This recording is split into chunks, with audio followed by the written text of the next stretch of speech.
Would Hazur kindly explain the difference between Mujaddid, Muhaddis and Wali?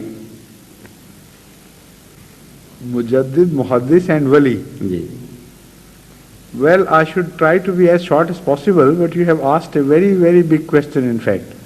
In so short a sentence, Hazrat Masih Maud alayhi salatu wasalam has written on Wali, on the word Wali, so much, in so many books and so many pages cover this, that even if you had just asked about Wali, what Wali means, it would take me a very long time to describe.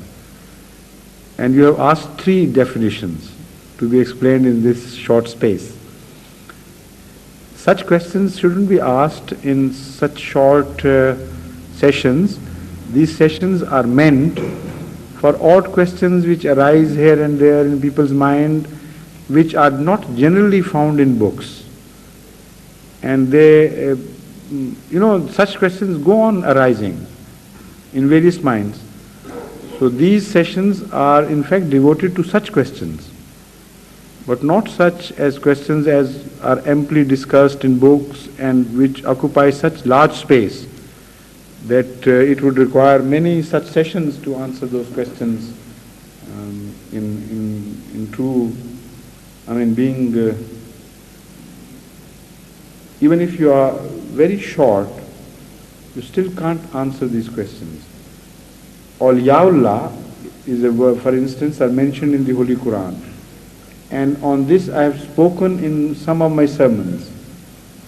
Ala inna awliya Allahi la khawfun alayhim wa la hum yahzanun.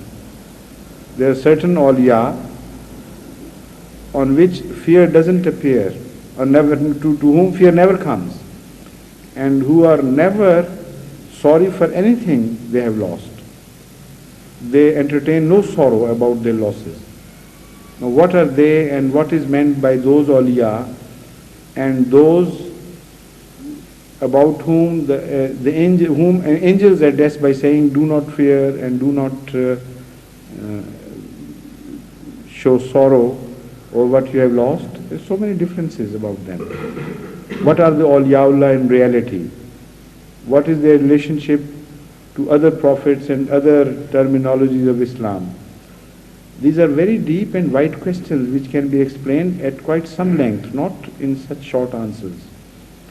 Similarly, Muhaddiseen have been discussed by Hazrat Masih Maud alayhi salatu wasalam in depth and at quite some length in his books. And at times he tells us that Muhaddis is something bordering on prophethood, while awliya also are bordering on prophethood. From one angle you look at them, there is no difference. From another angle you look at them and there appears to be a difference, and the difference lies in the spectrum, not in the quality as much. Muhaddis cannot be an ordinary wali, but a wali can be muhaddis. Walayat starts from a lower end and reaches the end of Nabuwat, and even Nabi is a wali, essentially. So it's a very wide term. Muhaddis has a shorter spectrum. Muhaddis is a wali who has reached a stage where Allah has started talking to him. If he is not appointed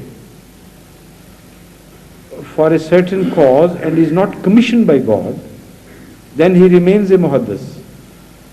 If such a person is appointed and commissioned for a certain task, then he becomes a prophet.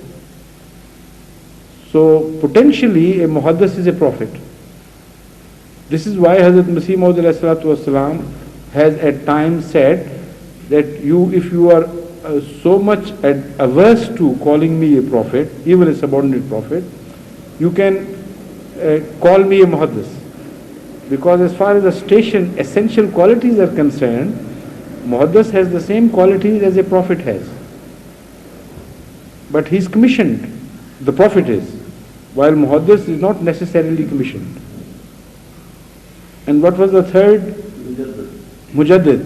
Well, Mujaddid is a distinct phenomena who again is shorter in spectrum. But here the shorter spectrum lies in time, not in the region of quality. Mujaddid is again a wali. Everybody who is pious, who loves God and who is loved by God is a wali. This is the widest term possible. So a Nabi, a prophet can be a wali, a Muhaddis can be a wali, a Mujaddid can be a wali, and necessarily they are walis, not can be, but they are walis of different stature, of different sizes, of different qualities. But Mujaddid is distinct from other terminologies. It has a bearing and a relationship to a certain time. According to the Hazrat Muhammad Mustafa sallallahu alaihi wasallam, if somebody is appointed for reviving faith, for purifying faith, for infusing a new spirit into a dying people, that person, according to Hazrat Muhammad Mustafa sallallahu alaihi wasallam, or those persons who are born for this purpose, not any time, but on the turn of a century, these people would be called Mujaddideen. Otherwise, this phenomena of tajdeed goes on continuously unbroken. At every single instant in the history of Islam, you would find such people who would be rectifying the mistakes, who would be striving towards betterment of the conditions of Muslims and undoing the wrongs. This is a continuous unbroken phenomena. Yet when this happens with a special stress, and such a person or persons who are achieving this objective are specifically appointed by God on the turn of the century, then the term applicable to such people is called Mujaddid, is named Mujaddid. That is a special term. But again I remind you that tajdeed is a continuous phenomena. It is not only at the turn of the century that tajdeed takes place, but tajdeed takes place, let's say, with a very special emphasis. And those who perform tajdeed, that is rectification or revival of faith, those people are particularly appointed by God, but not in the sense as prophets are appointed. There is a distinction. They are raised by God, but in a manner that sometimes they do not know, they have not been revealed that you have been appointed for this purpose. As if God takes certain tasks from them and creates situations which help them perform those tasks. God's angels help those people perform that particular task which has been allocated to them. But they are not appointed in the sense that it is necessary for others to accept them and begin to believe in them, otherwise they will break their relationship from God. So here it is where prophet is differentiated from a Mujaddid. No Mujaddid is known in the history, belief in whom was made incumbent upon the people of his time.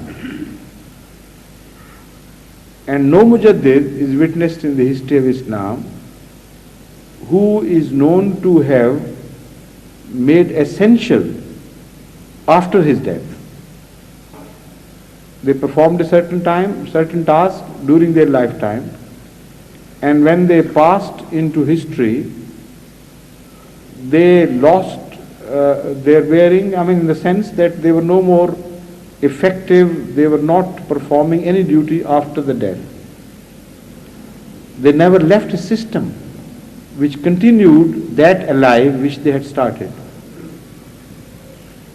And moreover, it was not essential, as I have explained, for people to believe in them.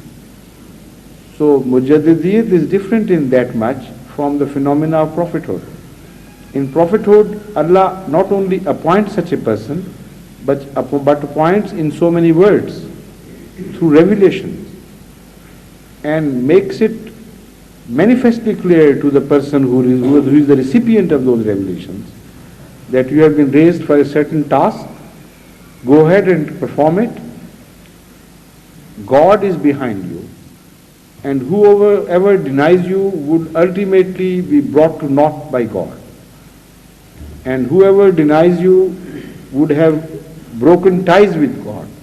This is a very distinct phenomenon, completely different from the earlier phenomena discussed under the title of Mujaddid and Wali and Muhaddis. And this phenomena, as I mentioned, was not witnessed before the coming of Hazrat Masih Maud al-Islam in the 1300 years history of Islam.